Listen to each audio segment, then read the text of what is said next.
Hello and welcome to my podcast, Nutrition Life Stories. My name is Caroline Payton. I'm a nutritionist and naturopath and passionate sharer of the power of nutrition. I want to reconnect people to the love of food, its sense of community, but above all else, its ability to nourish and heal the body. Today, I am really delighted to welcome my guest, Guy Ellis. I've met Guy recently through a networking event, and we had a conversation, and I was just really fascinated with his own journey with nutrition throughout his life. But we'll get into more details about that through the conversation. But Guy, welcome. Thank you so much for your time today. Do you want to just say a little bit about yourself and what you do? Thank you, Caroline. I'm an executive coach. I've had a career in corporate life, human resources, been working project management internationally for the last 15, 20 years. And so I've traveled the world, had wonderful opportunities to meet a range of different people, different experiences. But now I'm based in Wiltshire and loving life, giving a chance to give back. Sounds great. And when people talk about traveling for work, I did a little bit myself, but probably not as busy as you were, in my corporate career. It often sounds glamorous, but it's not always as glamorous as it's made up to be, is it? Or maybe it was for you. I was very lucky. Most of my traveling was in my 20s, before I had children. Parts of it were glamorous. I've always been a bit of a foodie, so I've eaten in all sorts of places, some of the best restaurants in the world. But yeah, the early morning starts, the airport hotels, and then when children come along, of course, that puts another issue and another thing that you've got to overcome as well. So it's part and parcel of what I do, and I still do a little bit these days, but not nearly as much. So you live in Wiltshire now, Guy, but you didn't grow up in Wiltshire, as people might tell from your accent. So where did you? Thank you, Caroline. So I grew up in New Zealand, in Auckland, the North Shore, as it was then. Very traditional New Zealand upbringing, lots of dairy, meat, 2 vegetables, boiled cabbage, potatoes. I still have vivid memories of my first avocado, and even remember when McDonald's first came to Auckland, came to New Zealand. So yeah, very traditional. Yeah, very strong emphasis on milk, on dairy, on meat, and some very well cooked, overcooked vegetables was the standard approach. I think, did we in England have overcooked vegetables when I was growing up? I think there was a tendency to do that. You mentioned cabbage. Surely there were far more range of vegetables for you than just cabbage, or that's just your recollection at the time? Just the recollection, and there were. We were very lucky. The fruit, the vegetables we had was always fresh. Pesticides weren't an issue. The concept, even now, I still look at, barbecues were very common. And I still remember when I first came to the UK when I was 21, and I was told by a friend that we were going to a barbecue and it was going to be a really good barbecue because they were having sausages. And I sort of tried to explain that sausages were the things you had when you were having cheap barbecues in New Zealand, and usually you had steak. Where of course in the UK it's more about beef patties were the norm. There's parts of it were slightly restricted given everything had to be imported if it wasn't grown in New Zealand. But other parts, the food was always good quality. It may have been a limited supply, a limited, options, but You mentioned there wasn't a lot of use of pesticides. Why was that? Was there, back then, or maybe things are different now, maybe not? I don't know. The climate in New Zealand, there were pesticides, but the climate in New Zealand was wonderful for growing. No surprise, given what is now grown there. There was a lot of room. The New Zealanders actually physically bigger than the UK slightly, and at that point there were 3 million people. So there was a lot of space. Farmers didn't have to intensively farm, and so the use of pesticides absolutely still there, but certainly weren't, the use of steroids was unknown, and so forth. So, well, which is brilliant. And I hope that's still the case with potentially better animal husbandry than we have possibly today. And over, these massive farms, I don't agree with them personally. I don't like the thought of that. And of course, when you do farming like that, you end up using so much more in the way of pesticides or anything else, antibiotics potentially. So did you enjoy food growing up, or were there any favorite foods that you loved eating, or foods that you were having to eat that you didn't like? It was a range. I didn't like mushrooms, loved steak. Pork was considered a relatively cheap cut. My childhood was loving but not particularly rich. So we were always well fed, but it was never fancy choices. And a night out at once a month, the family, three of us, went out to the Pizza Hut as the special treat. So eating out, I think you're maybe a similar age to me, Guy. And in England growing up when I was young, we didn't eat out at all, actually. I think no. the treat for the year was on bonfire night when we went to see bonfire, and on the way back we stopped to get Kentucky Fried Chicken, and as an occasional treat. I don't promote that sort of thing, but once a year to eat Kentucky Fried Chicken, no harm done. It's when these foods creep into your diet on a daily basis that we have the problem, of course, as well. I'm sure we all know anyway. But and how long did you stay in New Zealand for? Was it you left there and then came to England? Did you? Yes, I came here when I was 21, so I graduated and came here not long afterwards.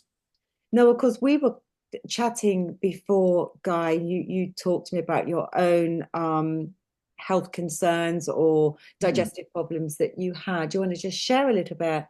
I was very fit throughout my childhood, very typical New Zealand, played a lot of sport outside pretty much all the time. Came to the UK, still played a lot of sport in my 20s, but I had a lot of digestive problems, not pain, but just social embarrassment that goes with that. And it was just one of those things that I put up with, never realized, quite understood the connections, ate a lot, ate well, but it was a typical 20-year-old's, diet, pasta and fast food and probably too much alcohol. Well, I was going to mention that. Potentially a little bit of that as well. Yeah. So at the time, you just thought whatever you were experiencing was just down to fast life, being young, trying to burn the candle at both ends, not eating the best diet, drinking too much. So at what point, and this just continued, did it? Or did it sort of flow along? It continued, yeah. And children came along. Like many parents, it's all about eating quickly. So you're focused on your children. Food became more energy rather than taste. My corporate career, you're certainly in my late 20s, 30s. I had, I had some wonderful restaurants, access to, some really, great eating experiences. My son had, for most of his young childhood, had stomach problems.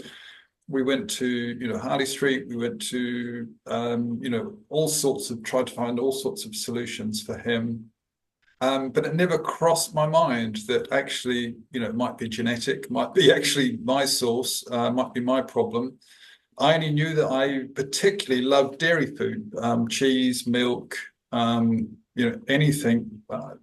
Drank a lot of milk with cereal, drank, far too much, had far too much cheese, although it's still a good combination with red wine.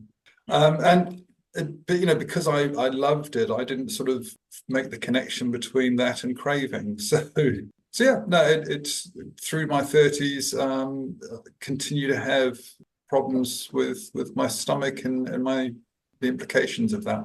Did this impact your day-to-day life, Guy, at all?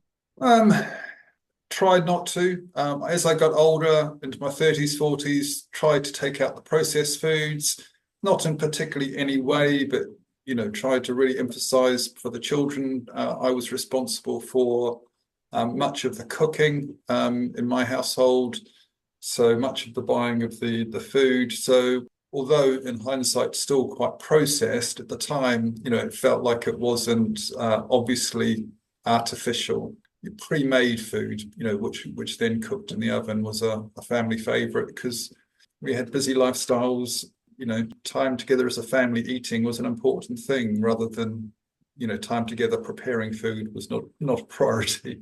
But it sounds like you were trying to, approach it from the thought of, well, it must be more a certain type of food or processed food that was the trigger. Yeah, absolutely. And I think my ex-wife, wife at the time, had concerns about nuts and allergies. It was certainly that sort of time.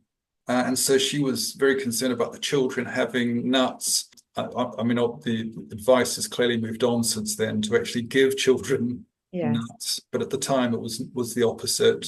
So I think, again, that sort of dawning awareness in my 40s that, food, could be the problem. It could be my choices of food. But I think fundamentally, it's hard to sort of get across how I loved dairy food. I loved cheese and yogurts, and I just couldn't see why anything I loved so much would ever be a problem. Oh, and of course, you grew up on it. What age were you, did you say? Was it when you came to the UK? Yes. Right. So you wouldn't associate it, would you? Unless it was the quality, potentially. Potentially.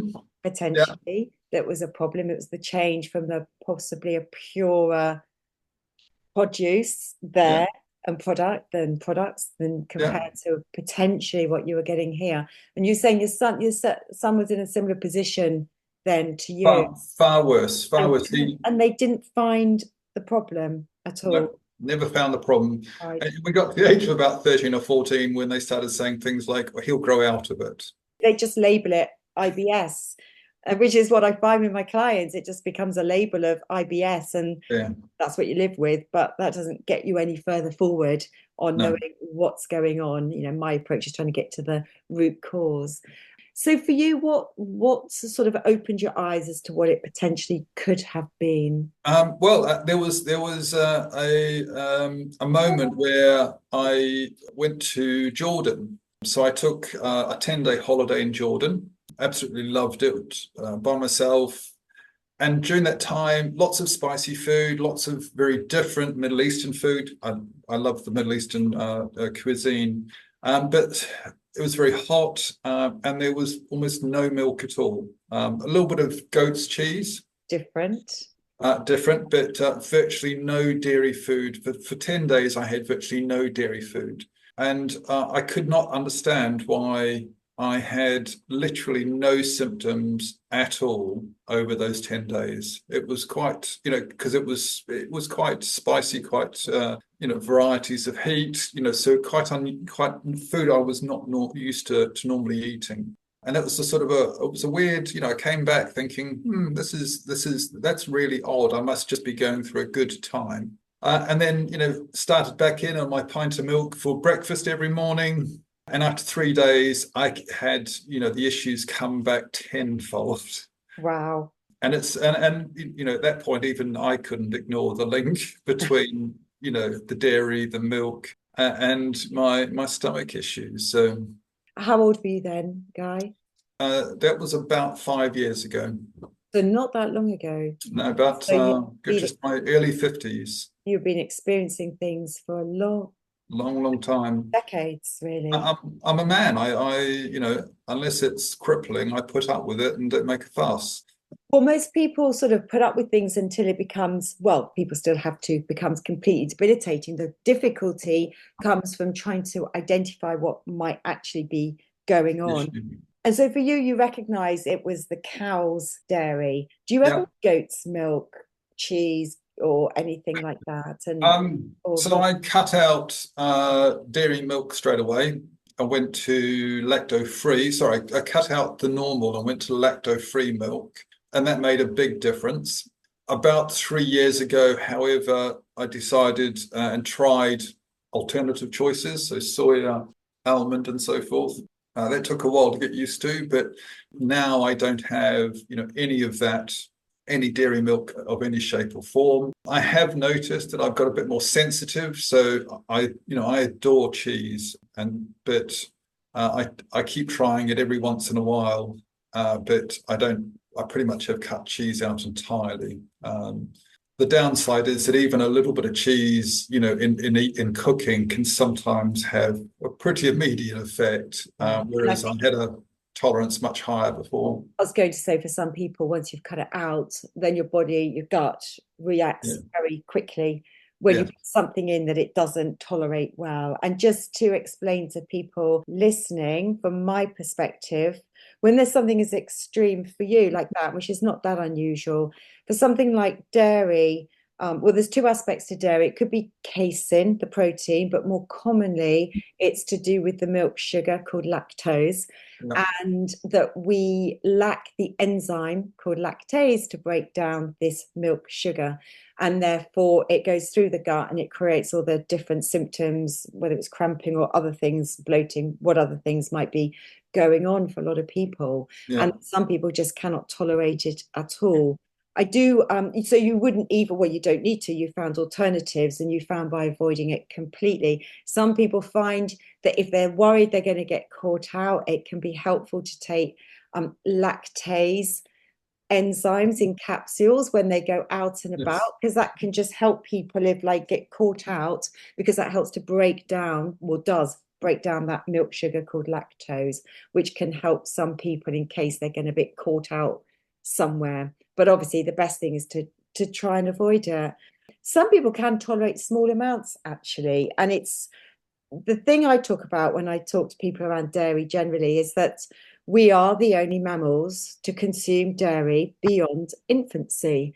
Any other mammal is weaned and moves away from mother's milk. We have this view that we should have dairy in our diets, and of course a lot of that stems from when I was growing up. There was such a thing called the Milk Marketing Board in the UK, and of course we're still told all the time that you need to get your calcium, you need to get it from dairy, as though there's no other route to get calcium in our diet. Oh, and you need calcium for your bones. You need calcium for bones. You need a lot of other cofactors as well, actually, things called magnesium and other cofactors required as well.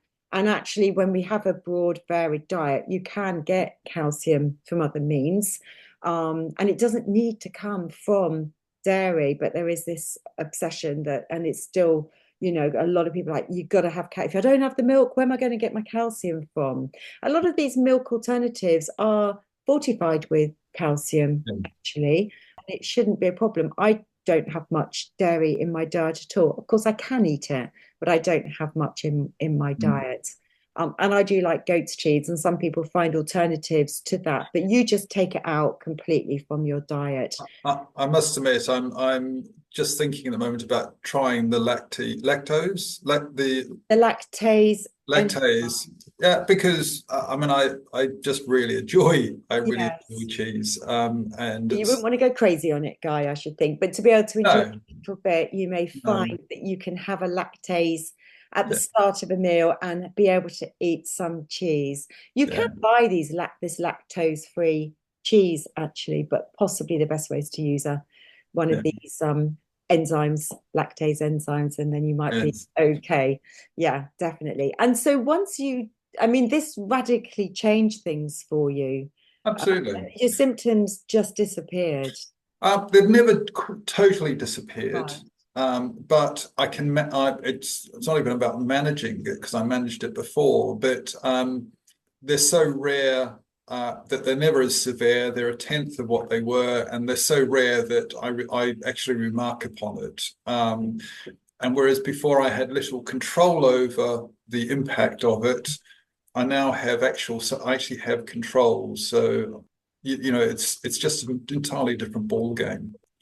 At the same time, in the last 5 years, I've taken a really different step to my food. I'm not a believer in diets in terms of calorie counting. Hallelujah, Guy. Hallelujah.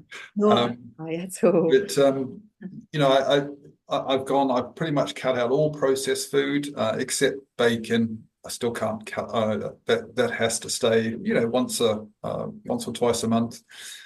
But and this year, I'm in pretty good shape physically. But this year, I had a full checkup, and I was told I was pre-diabetic.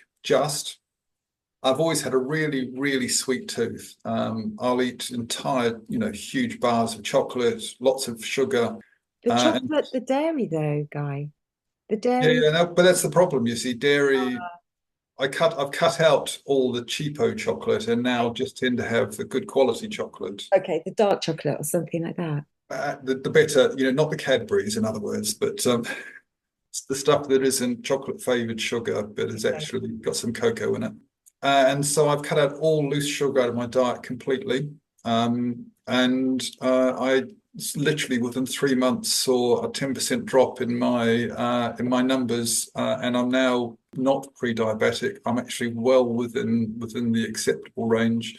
And as I was figuring out this week, I've dropped an entire size in my waist size, which By dropping out the sugar. yeah, literally, I'm now back under the dangerous level for waist size, and I'm quite a tall man. I'm 6'3", so my waist size is still not bad, but now it's under the dangerous level, and that's literally just come from dropping out all added sugar. So It sounds to me that having gone through that journey, first of all, with the dairy and recognizing the impact of that for you, and now, like the pre-diabetic, you're really in tune with your body and very aware of the difference between really good quality food and food that doesn't serve you and isn't absolutely, good for you. And I think you said to me when we spoke before about your joy in cooking. You're really oh, enjoying now putting meals together and cooking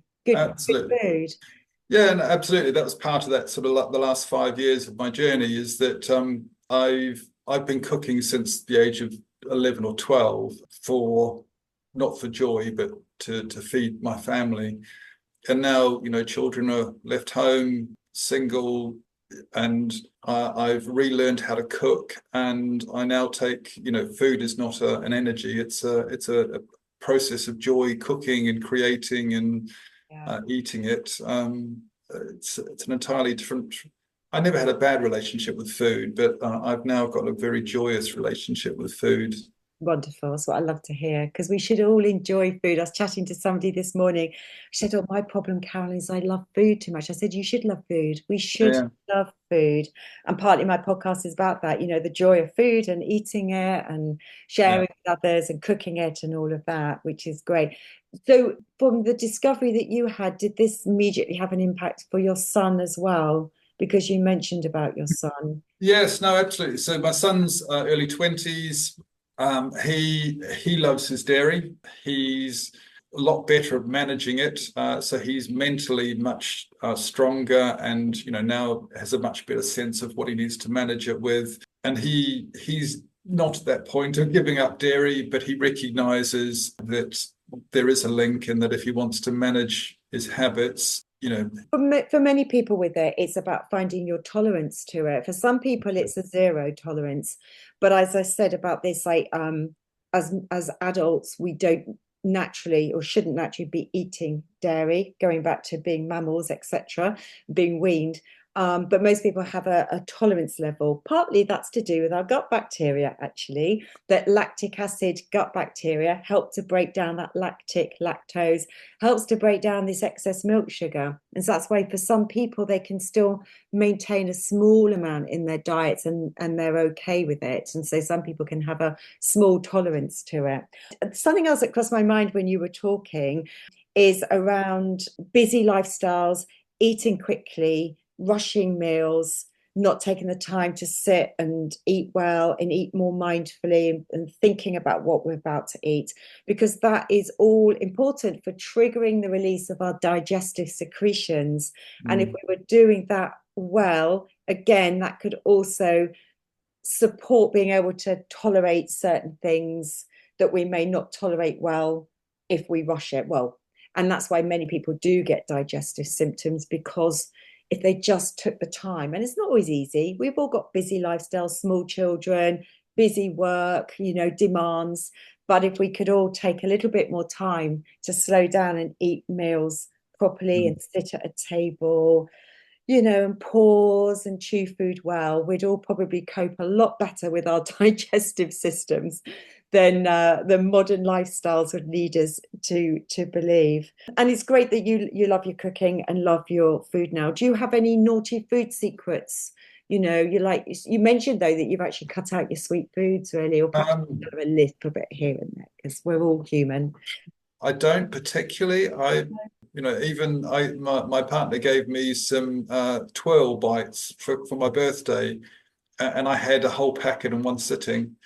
But then I gave the other packet to her, which a year ago wouldn't have done. I think, when you get for me, I got to a certain age, the warnings you get, you've got to listen to your body. And so the thing is, the way I've approached it is not through a regimented diet. I've simply cut out all of the loose sugar I have, so my cereal is slightly sugared. So I find, it's not zero sugar, but I find, different ways of making sure there's still some taste in it. Yeah. So it's still being sensible, but it is just taking a more measured approach. And because I'm doing it that way, I don't feel the impact of it. The one thing I really miss more than anything else is cheese. My favorite dessert, tiramisu, but I know what the effect it has on me, and I know what the effect it has on people around me. So you might find those lactase to have a bit of cheese. That might be the way forward. Yeah, I know my brain very well, and if I think of food as a naughty or a nice, then I'll go out of my way to have the naughty just on principle. So my approach is just not to think of food in that way. It's to think about my body, think about. I love bacon. I'll have bacon a couple of times a month, but I recognize that that's okay because, a little bit of processed food. I'm a firm believer in everything in moderation. There's sort of Pareto 80-20, but I like to think it more of a 90-10. A little bit here and there is fine, provided that the majority of foods we're eating are whole foods that you recognize on your plate. And we're human, and we should be able to have a little bit of bacon. For me, it might be a tiny bit of cake here and there. Absolutely. And that's okay. It's not a problem. It's just trying to get back to the basics and eat food well and cook it well and enjoy it, because the basic foods, and when you prepare them well, like spices and herbs, are absolutely delicious when we do it well. And it's also, I do a lot of mass cooking because I'm so busy. I put things in the freezer. But meat, for instance, I now only buy really good quality meat. But I buy a lot of fresh vegetables, which brings down, so the cost isn't actually much different. So you're paying a lot for meat, but you're paying a lot less buying cabbages, buying, broccoli, buying, lots of, unusual, slightly, in-season vegetables. In season. Do you go to a farmer's market at all? Absolutely, every week. I'm quite, I'm also a little bit lucky. My partner is a pescatarian, so I probably have 2 or 3 meals a week that are vegan, vegetarian, on nature,